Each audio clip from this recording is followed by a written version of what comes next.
Hello everyone, today I'm going through my Matchday 1 team for World Cup Fantasy. So there are 3 boosters in this game and I'm going to briefly explain my strategy on how I plan to use this booster because most of the big score are going to happen in the group stage. So I'm going to use my 12-man booster in Matchday 1 because in Matchday 3 I will be using my World Cup booster, and you can have 2 boosters active at the same time. And also for Matchday 2, there's not a lot of good matches for me to use the 12-man booster, so I assume that I just have to use on Matchday 1 because France is actually playing against Australia, which is a great match for players like Mbappe to get some goals returned.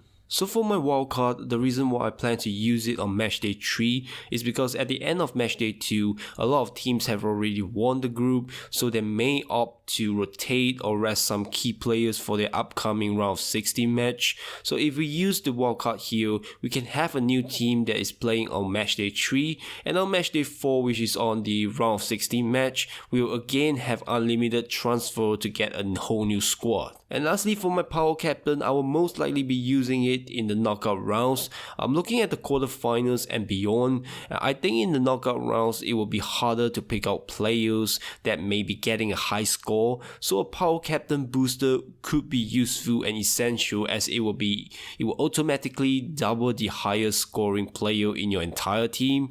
With this power captain, you do not need to worry which player you need to captain in that match day, because it will automatically assign the player with the highest point. So let's jump into the team selection for Matchday 1. Let's start with my goalkeeper first. For goalkeeper, I've chosen Pickford and Diego Costa. I think Pickford has proven himself as number 1 goalkeeper for England over the past few years. There are some rumors about Nick Pope potentially taking over his roles at the World Cup, but I think that is unlikely because in terms of international experience, Pickford has been around forever and Nick Pope just started his England career, so it's likely that Pickford is going to start here. I think England is in an easy group and they should be able to keep some clean sheet and qualify easily for the knockout rounds. And then we have Diego Costa. He should be the first choice goalkeeper for Portugal, and I think Portugal defense has been quite good. And in that group, the only team that could cause an upset is Uruguay. And then for my defenders, I'm going with Trippier, Joachim Mele, Dumfries, Fabian Schär and Cancelo. I think England left back first choice is usually Reece James, but with his injuries, Trippier should be the next option. He's playing against Iran, so clean sheet is very likely, and he has scored before from set pieces in an England match. So this pick looks really favorable here. And Mele did so well in the last Euros competition, so he's only 4.5 million, which is really cheap and budget, so he offers a lot more than his price, and he is in a Denmark team that has been doing very well in both the Euros and qualifiers, and he's playing against Tunisia, which on paper should be an easy match for him too.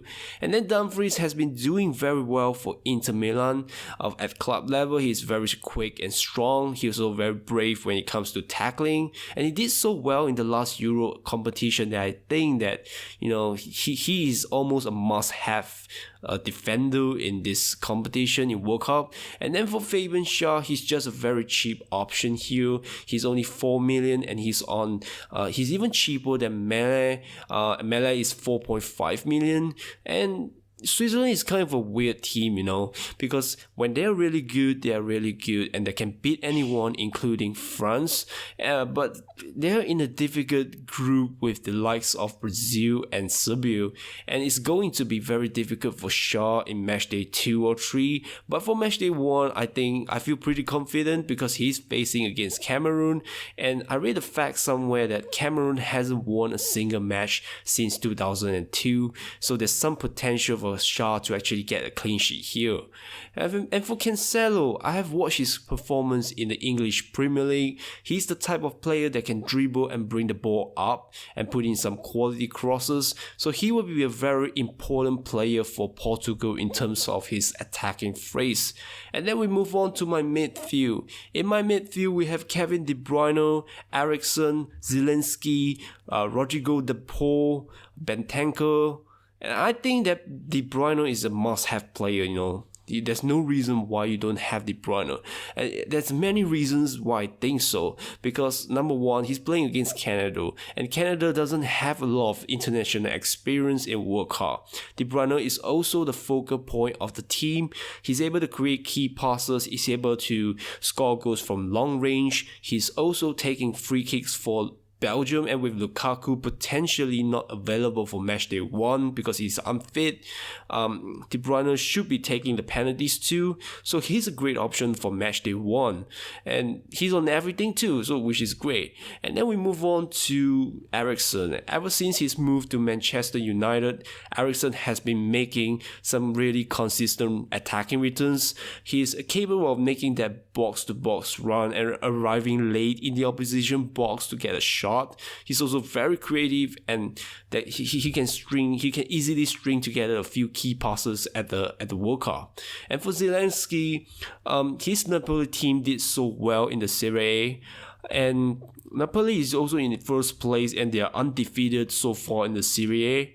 And even in the Champions League, they are in first place too. So they're on fire right now. They're absolutely on fire. And Zelensky is a key part of all that success so far. And therefore, I do think that Zelensky can make a big difference here at the World Cup. The next player in my midfield is Depay. He's only 5 million, which is extremely underrated and affordable. Depay is known for his impressive vision and passing ability, and he's able to dictate play from deep position. And he could be a very key player for Argentina in this World Cup. And the last player in my midfield is Bentancur. He has been amazing in Spurs so far this season, scoring 4 goals and 2 assists. He's by nature a defensive midfielder. He also has a high success rate when it comes to defensive duels. He's not afraid to get dirty in his tackles. I think he's very brave, and he could be one of those players in the World Cup that's going to get a lot of points just for tackling. And then we move up to my forward line. We have Messi, Neymar, and Salah. And as you can see, I'm spending a lot on my forward because I think Brazil and Argentina is going to do well in this tournament. There's nothing much to say about Messi. He's a GOAT, he's a world-class player, and he's going to score a lot of goals against Saudi Arabia. So it makes sense for me to captain him in this match. And for Neymar, he's the focal point of the team when it comes to attacking phrase, and he's also on penalty too, which is great. I don't think Serbia is an easy opponent, but if Brazil were to score, I think there is a very high possibility that goal or assist will belong to Neymar. And the reason why I picked Salah is because at 6.5 million, he's really a budget forward who is on almost every set pieces, and this guy is on penalty, free kick, corners, he's on everything. And in the Senegal team, you know, Mane is already injured, and there's so much pressure on Salah to actually step up in the World Cup to get some attacking returns. So I feel good about this pick, honestly. And then for captain, obviously I have already mentioned that I'm gonna captain Messi, and if Messi somehow weirdly blanks, my next option probably would be De Bruyne or Neymar. So I will be looking at Messi's performance first, but there's very low chance that he's going to blank, because I think against Saudi Arabia, he's going to knock it off the park. So this is my team for matchday 1 of the World Cup Fantasy. So I'll also be posting regular updates regarding any live transfer or subs for my team on Twitter.